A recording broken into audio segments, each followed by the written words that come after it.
We had a lot of excitement on set before we got started, so let's get right into it. This is Be Well with Dr. Jess, hosted by yours truly, Dr. Jessica Clemons, board certified psychiatrist, but you know me as Dr. Jess.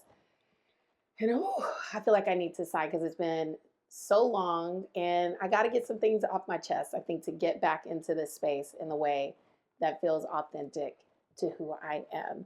So this episode 1, cannot believe it. Here I am. I have a podcast. Oh my God. But episode 1 is Transparently Speaking. Again, this is about me really getting a chance to introduce myself to some of you, and those of you who have been following my work and supporting me for years and years. It's a chance to give you all access to what I know you have been missing and asking for, and that is the most up-to-date, the most welcoming mental health advice tips that you have been accustomed to receiving. So, for those of you who don't know me, as I shared, I'm a board certified psychiatrist. I'm also a wife, mother, and I guess I would consider myself a bit of a creator. And when I say that, I mean specifically providing content online. And this was, again, before the terminology even became what it is now, but I was doing that for a long time. So on this podcast, what you can expect is a space for real talk, real conversations, reflections, and life lessons from yours truly. So let's get into what got me here. I go back to literally the beginning of the little girl who dreamt about becoming a doctor. And I have to pause here because without her, obviously there would be no Dr. Jess. Because I didn't grow up seeing any doctors that were in my family. My parents aren't doctors. I didn't have doctors that were in my neighborhood. Like, this dream was literally a manifestation of a higher power. I call that higher power God. And it started very early. In fact, the stories my mom shares with me is she thought, oh my God, this girl wants to be a doctor. I got to go back to school. And so they quite literally, my mom and dad, went back to school because of a part of this dream, this ambition. So I got to give honor and grace and respect to that little girl that brought me here. But that's where it starts. So I had this dream. I also had a lot of wonderful opportunities that were cultivated by people who really honored that this child wants to become a doctor. So I'm shadowing, I'm talking to my Black pediatrician, I'm just going on and on. Of course, I met with people who feel like there is no way you could do this. I will not name them, but beware of people in your path who try to shut down your dreams, because that's what they can be there to do. But that confident little girl thought, I will show you. And so if you're watching this, I showed you. But I digress. Let's bring it back to the purpose of this journey, which is it brought me to psychiatry. So I'm literally going through focusing all of these efforts on becoming a doctor. There were some challenges, some pitfalls. I didn't have the strongest MCAT. Okay. You know what the MCAT is? That's the test that you have to take in order to get accepted into medical school. First time, total flop. And I'm saying that because it's important that you understand that the flops don't mean you have to give up on things. So I pursued what's called a post-baccalaureate program. I'm there with my college bestie. We are literally killing it. I retook the MCAT. I'm scoring much higher than I could imagine, and so many doors opened up for that. And so that's how I ended up at one of the top medical colleges, Cornell University. I got to shout it out. And that's where I really discovered psychiatry. Okay, and this is a type of medicine. It is a medical doctor who focuses on treating mental health conditions, depression, anxiety, bipolar disorder, schizophrenia. They're treating these disorders with medication. But moving to my residency training, which is also top training at New York University, NYU. And so there's also a lot of focus on the training I had there on psychotherapy. And that's a big part of the work that I do. And so I'm kind of moving through this a little bit quickly as I'm sharing how we got here, because y'all got things to do. I'm not trying to hold you hostage all day long on my podcast. But what I want you to understand is that the reason I'm here, it started with a dream. I followed that dream. I let the mistakes be just what they are, right? Opportunities to improve. And I let this deep passion for helping others drive the direction that I ended up, which was becoming a psychiatrist, which, by the way, was not something anyone in my family obviously I'm talking about my parents here, were really expecting. They thought you're going to go to medical school, you're supposed to be a doctor. Okay, I am a doctor, but yes, one that is not typically what, people are accustomed to thinking about. And I have to push through that separately too. But anyhow, because of this experience, one of the things that came out of just my passion for teaching others and a lot of the work I was doing during residency was teaching. And so I'm on Instagram, during the time 2017, playing around like everyone is, posting images and pictures of my time in New York. When my husband thought, like, you really need to be sharing more of your work online. You want to start to teach people about what you're doing because it's unique, especially in Black communities, the Black culture. We really weren't talking about mental health at all. So he thought, you need to start talking about this. So I took his advice, started doing Instagram Live, obviously well before it was a thing. I mean, now I don't even know what people are doing online, but we're going to get to that. But it was really novel. So I remember the first time I went to my small audience on Instagram at the time, and I said, look, do you want to learn about anxiety? People responded to this like stories I posted, and they're like, absolutely. Yeah, I want to learn about it. I'm like, hey, let's maybe talk on Saturday. I'll do a live. Will you be there? People responded, yes, they'll be there. So I log on one Saturday morning, start my live, and there's hundreds of people there watching me do something that I was already doing as a resident doctor, and that's teach. And it felt so rewarding. And the feedback I got was so inspiring to know that people were really interested in not only hearing from me, but in really learning about their mental health. So as you can imagine, this opened up so many opportunities for me. I'm not going to be able to name all the people who are part of this journey. I will one day. Maybe it'll be on top of some stage, getting an award for this podcast. I don't know. That's going to be me putting it into the universe. But there were incredible people that started to just come my way as a result of the work I was doing. And obviously having a super dedicated team once that team formed. Okay. So things began to grow and grow from this commitment to showing up every Saturday to talk to my audience as that grew about mental health topics and really just pouring into that. And people started to notice, right? I'm getting recognized by huge media outlets. We're talking Forbes, CNN, Essence. We're talking, obviously, even getting one of the most moments for me was being recognized during Black History Month by the one and only Beyonce. Yes, we got a shout out. I got a shout out from Beyonce on her internet. I mean, wow. Right. So what that told me was this was something that people were inspired by and it was needed. And quite frankly, it really fueled a lot of the energy and inspiration. And your girl ended up being everywhere because I was on fire. I'm still on fire, but it was a unique time, right? Like I'm doing the Essence stage, multiple stage. I'm working with brands. I mean, I am literally becoming the go-to for talking about mental health. I mean, even from media opportunities, being on the Today Show, answering a question from the one and only Gayle King. I mean, these were opportunities that I'm grateful for, but it came again from this commitment to really the vision of making mental health accessible for everyone. And so I know you're hearing this like, well, dang, Dr. Jess, like you're on a roll. What are we getting at here? Well, what we're getting at is, transparently speaking, that stuff is hard to maintain. Okay. So let's maybe talk about that. The truth of the matter is I had become chronically online.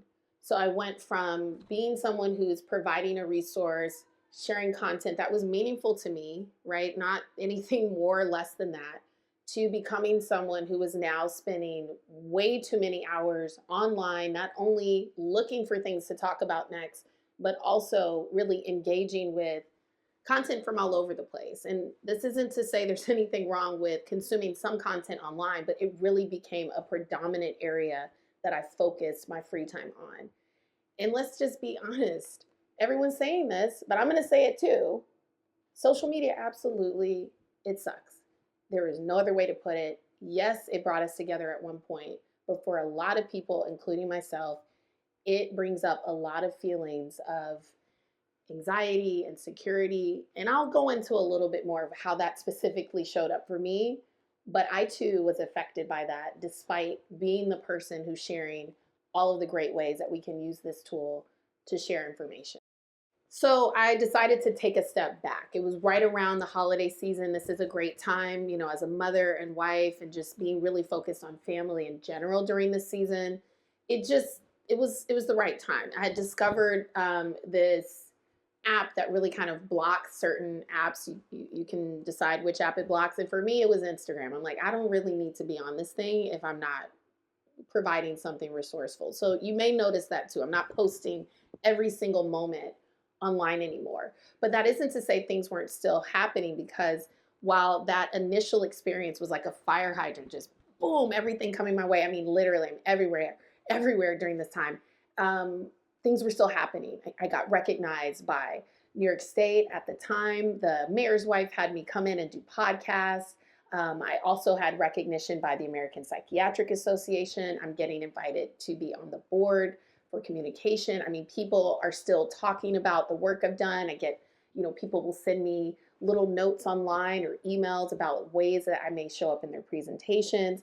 I'm now focusing my work and effort on being at conferences. So I got invited to Harvard's Women's Mental Health Conference. Obviously, they want Dr. Jess to talk about her experience.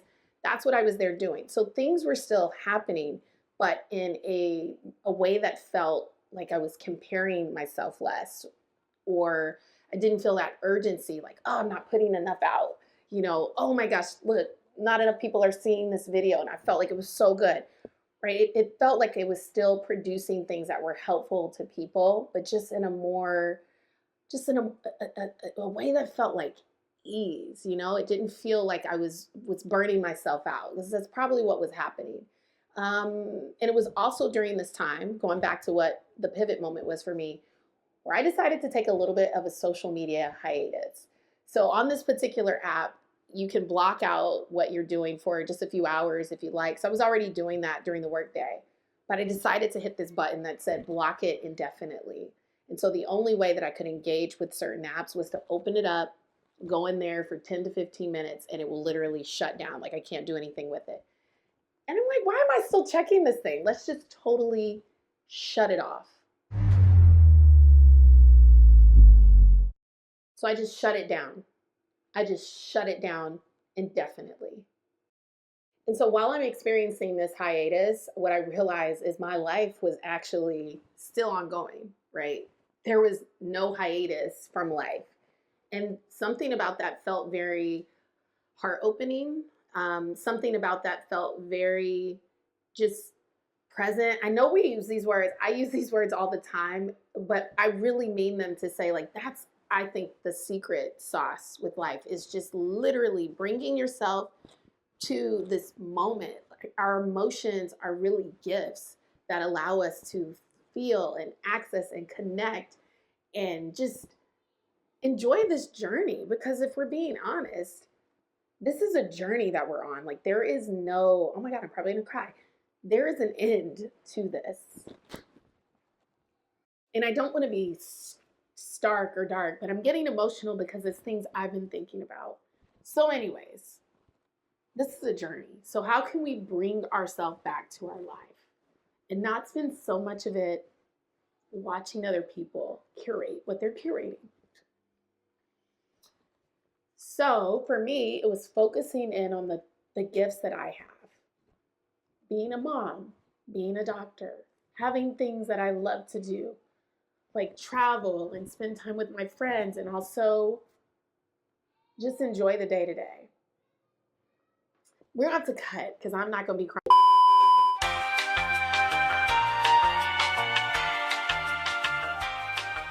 Whew. Okay, so I had to take a little moment.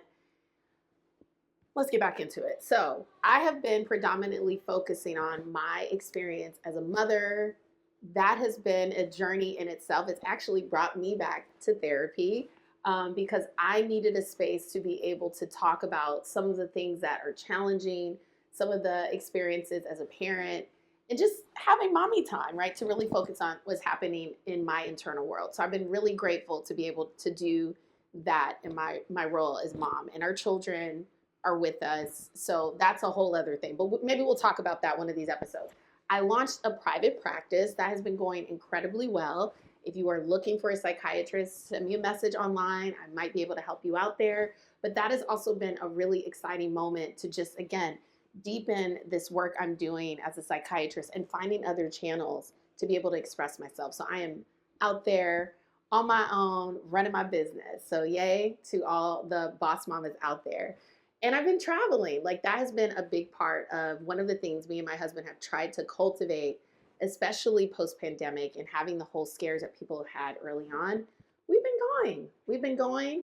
And so, we even took our children to Paris, not once, but twice. Okay, so I really realized in this moment of really focusing my attention on the things that mattered, my real life, it really culminated in this opportunity for me to reflect even more deeply. And so I want to gather for you all a few things that really resonated with me during this time of taking a social media hiatus and pouring everything into like the gifts that are given. And y'all know I get emotional, so I'm not going to do it this time. But here are a few things that I want you to take away as I reflect on a bit of what I learned and experienced in this time of really just focusing on myself.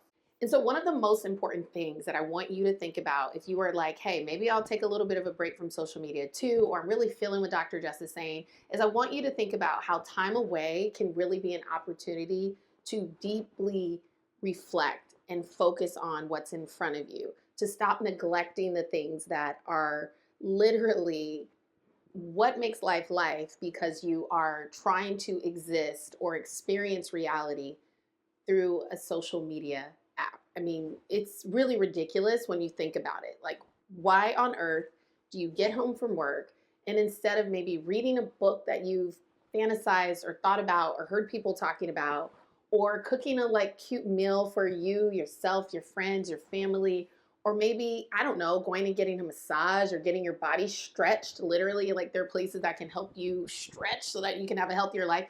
But no, instead, you sit and you doom scroll for hours and hours until you finally crash and fall asleep. Like that isn't real life. So again, the lesson here is that it's really important to focus on what's in front of you. This is the time we have. This is the journey we're on. Focus here in the right now. I mean, in the moment, like the right now. And so the second piece that really resonated for me as I was focusing on my life is how much more clarity comes out of really clearing out a lot of the mess, right? Like if I am not going to spend my evening scrolling and feeling anxious because of course I feel like, my house could be curated even better, or wait, I needed to take a better picture next time. No, it really meant that I'm focusing on what's in front of me. So again, for me, it's been picking up books that can help me be more of a tool and become a better psychiatrist and therapist for my patients. So I'm able to point out books that I'm reading that I think would resonate for them, right? And that also goes back to a passion from before that I had, where I just always had a book in front of me. But again, focusing on the here and now, bringing myself back to the things that were important to me provides clarity. And out of clarity can come so many things. So again, the second point here is I want you to think about if you're focusing your mind, your energy on the here and now, what's in front of you, you can experience clarity. And clarity can also mean feeling less anxious, less stressed, less pulled in 1,000 different directions. And so the final piece I want to share about a little nugget or tip for you is that this time away, social media hiatus, focusing on the here and now, also provides a very positive opportunity to take care of your mental health. So while I'm spending this time focusing on motherhood, growing my business, I mean, this is still work. I also carved out time to take care of other things like de-stressing. Like I have found a wonderful massage therapist through like, you know what, I'm just going to go do this. I'm not going to focus on hair and nails necessarily. I want to focus on wellness. And I'm sleeping better because I'm less tense. I mean, there's just so many things that can come out of really focusing in on the here and now. Like I want you to picture a plate that's not filled with so many things, but like just what you need. And so when we can focus on just what we need, we might lower our stress levels. When our stress levels are lower, you're feeling less anxious. You probably aren't experiencing as many mood issues. I mean, we'll talk all about this. As you know, I'm a doctor. I'm gonna break it down for you. But this is an opportunity to establish a solid foundation for your mental health. It also is an opportunity to really enjoy what the heck you got, okay? That is sometimes the most frustrating thing that I hear when people come in to see me is they're missing out on what's in front of them because most of them are spending too much time online. So again, let me wrap it up for you. I want you to think about the benefits that can come from your mental health and also really enjoying what you've got. That's what I experienced. And so as we kind of like think about these 3 points and a lot of what I've shared here today, I want you to take this opportunity and really think about your own life. I know I've got some journalers listening. Look, you can take down your immediate thoughts after hearing me share. And obviously these 3 areas I want you to kind of think about. Maybe it's a conversation you can pick up and call a friend or loved one and chat about. Maybe you can bring it into a session. But I really want to invite you to go deeper with me during these podcasts. Like I want you to reflect literally on what you're experiencing, what you're feeling, what you're thinking, what your reaction is, because that's what this journey is about. Like let's go inward, let's understand so that we can live our lives in a more authentic way. So I am so thrilled to make it to this point in the podcast where I get to thank you. I really have to thank you, not only for being here with me today, but if you have been supporting my journey for years and years, I got to thank you because you are a big motivation. I'm pouring into you and you pour right back into me. So if there was anything that you felt really moved by from this episode, feel free, send me a message online, shoot me an email, hello@askdrjess.com. I really want to hear from you and I want to invite you to shape this podcast with me. I'm really looking forward to the next episode. And again, I want to remind you what you are going to experience here is a space to be honest, to get what you need in terms of mental health support and really like from a trusted advisor, and also an opportunity to reflect and learn and grow. And so I want to end with this. Just a reminder, you are not your pain, you are love. Be well.